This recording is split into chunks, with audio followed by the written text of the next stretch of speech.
반갑습니다. 여러분, 프로토 교수입니다. 스포츠 모든 경기를 매일 분석 및 조합 픽 공유 중에 있습니다.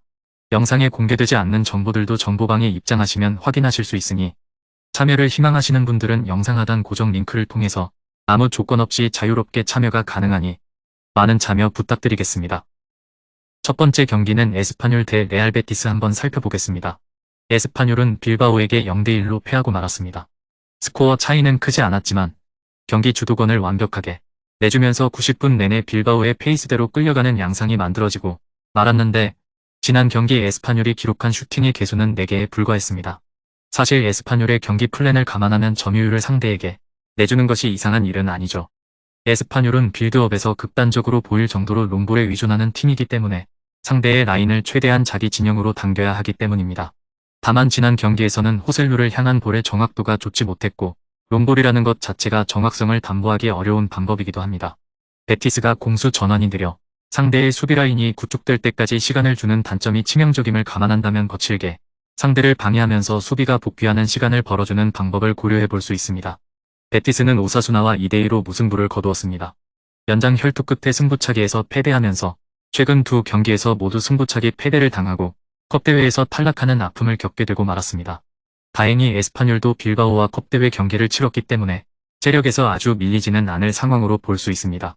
문제는 지난 경기에서 휴식 차원에서 아예 명단에서 제외된 페키르를 활용하는 공격이 잘 통할 수 있느냐의 문제인데 올 시즌 베티스는 팀 기동력이 좋지 못해 공수 전환 속도가 그렇게 빠르지 않은 상황이죠. 측면을 활용하자니 베티스는 지난 시즌부터 측면 윙어들을 중앙 지향적으로 움직이게 하는 양상을 보이고 있어 측면 크로스의 빈도가 높지 않은 팀입니다. 에스파뇰이 거칠게 몰아붙이면서 페키르를 방해한다면 전방의 이글레시아스도 고립되는 결과가 나올 것입니다. 다만 세트피스를 공략해볼 수는 있을 것입니다. 올 시즌 리그 기준으로 에스파뇰은 세트피스에서만 10골을 허용하고 있는 상태입니다. 올 시즌 베티스가 세트피스에서 2골밖에 기록하고 있지는 못하지만 어느 정도 제공권을 보여줄 수 있는 이글레시아스와 페키르의 킥 능력에는 기대를 걸어볼 만합니다. 베티스가 올 시즌에는 기동성 문제가 팀을 지속적으로 괴롭히면서 공격적으로 성과가 잘 나오고 있지 못한 상태입니다. 에스파뇰이 거칠게 상대를 대하면서 후방 빌드업을 최대한 방해하는 모습을 보여주고 있는 상태라 베티스도 세트피스 이외에는 뾰족한 공격 수단을 찾기 어려울 가능성도 있습니다. 베티스가 근소한 게 우위를 가져갈 것입니다.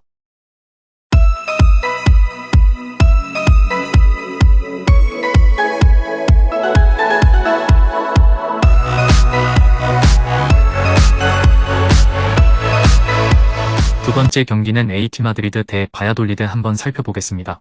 아틀레티코는 레반테를 2대0으로 잡아냈습니다.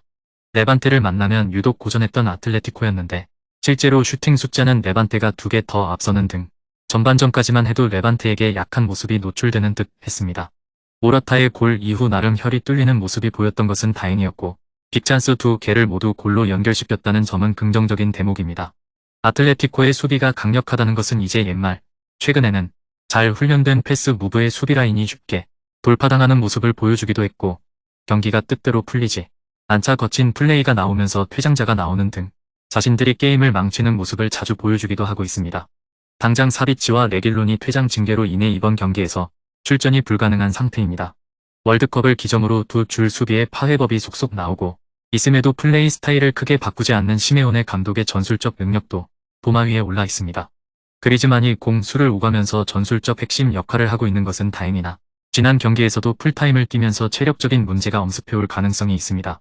활동량을 중심으로 플레이하는 선수라 체력 소모가 상당히 많은 스타일의 선수라는 점도 이번 경기에서의 변수, 그 역할을 대신 해줄 수 있는 펠릭스는 첼시로 임대 이적한 상태라 변화를 줄 수 있는 옵션도 아주 많지는 않죠. 바야돌리드는 라요에게 0대1로 패하면서 최근 4연패를 기록 중 15위였던 순위도 17위까지 내려가면서 강등권으로 추락할 위기에 직면하고 말았습니다. 다만 지난 경기에서 보여준 바야돌리드의 플랜은 어느 정도 성공적이었다고 볼 수 있었습니다. 경기 주도권을 잡을 생각을 하지 않고 라인을 낮추고 철저하게 역습을 수행했는데 라요가 13개의 슈팅을 기록했지만 박스 바깥에서 8개를 기록했을 정도로 중앙을 틀어막고 중거리 슈팅 위주의 공격만 강요한 것은 바야돌리드의 저력이었습니다. 레알 마드리드도 바야돌리드를 상대로는 해당 전술에 힘겨워하면서 80분까지 무득점에 묶이는 등 강호들을 상대로도 버티는 힘을 잘 보여주었습니다. 다만 수비 위주의 경기를 진행하다 보니 후반이 되면 수비력이 다소 떨어지는 것이 지난 경기에서 허용한 결승골도 후반에 나온 것이었고 최근 리그 5경기에서 허용한 8골 중 7골이 후반에 나온 것이었습니다. 지난 경기에서도 기대 득점은 1골에 미치지 못했고 레온 이외의 리그에서 5골을 넘기는 선수는 없었습니다. 바야돌리드가 후반에 꽤 약점을 드러낸다는 점을 고려하면 아틀레티코의 승리를 예상하는 편이 낫기는 합니다. 다만 바야돌리드도 강호들을 상대로 라인을 내리고 중앙을 틀어막으면서 실점을 억제하는 능력을 잘 보여주는 등 수비적인 장점을 드러내고 있음을 감안하면 아틀레티코도 신승 이상의 성과를 내기는 힘들어 보입니다.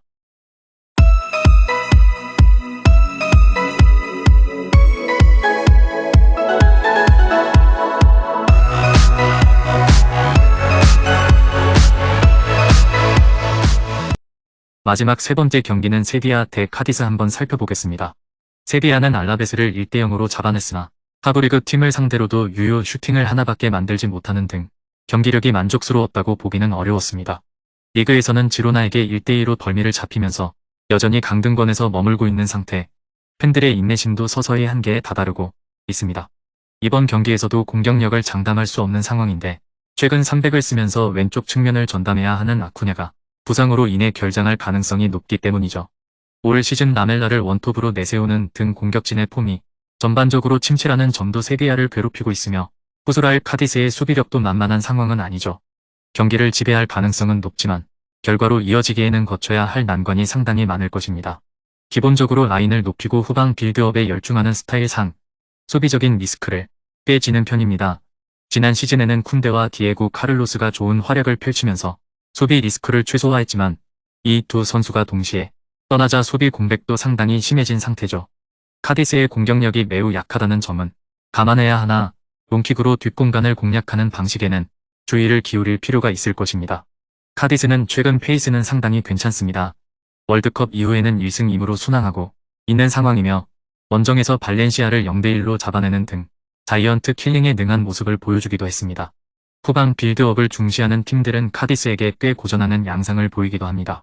카디스가 아예 중앙을 틀어막고 라인을 내리면서 공간을 주지 않기 때문인데 압도적인 전력으로 카디스를 분쇄한 바르셀로나와 레알 마드리드 정도가 아니면 상위 전력의 팀이라도 카디스를 상당히 어려워하던 편이었습니다.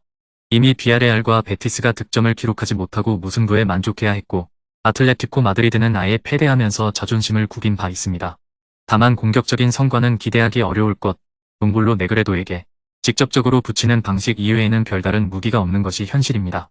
겨울 이적시장에서 페레스가 데포르티보로 떠나면서 얇았던 공격진 뎁스가 더 좋지 않아진 것은 최근 3경기에서 모두 득점이 나오고 있다는 점은 감안해야 하나 멀티골을 없었다는 점에서 카디스의 공격력을 높게 평가하기는 어렵습니다. 세비야는 올 시즌 내내 공격진의 부진으로 인해 골머리를 앓고 있고 카디스도 롱볼 위주의 단조로운 패턴과 얇아진 공격진 뎁스가 마음에 걸리는 편입니다. 카디스의 수비에 후방 빌드업을 중시하는 팀들이 상당히 고전하는 양상을 보였고 카디스의 롱볼이 세비야의 뒷공간을 공략하면서 수비를 흔들 수 있음을 감안하면 핸디캡의 도움을 받아볼 만한 매치로 보여집니다. 금일 경기들은 이렇게 알아보았습니다. 좀 더 다양하고 많은 정보를 원하시는 분들은 영상 하단 댓글에 링크 클릭 후 문의하시면 아무런 조건 없이 정보방 입장 가능하니 입장하셔서 정보 받아보시길 바라겠습니다. 그리고 영상에서 리뷰하지 않은 디테일한 정보와 조합픽은 매일 교수 정보방에서 공유하고 있으니 꼭 참여해보시길 권장드리며 이번 영상은 여기까지 하겠습니다. 시청해주셔서 감사드리며 늘 여러분들의 건승을 기원합니다. 감사합니다.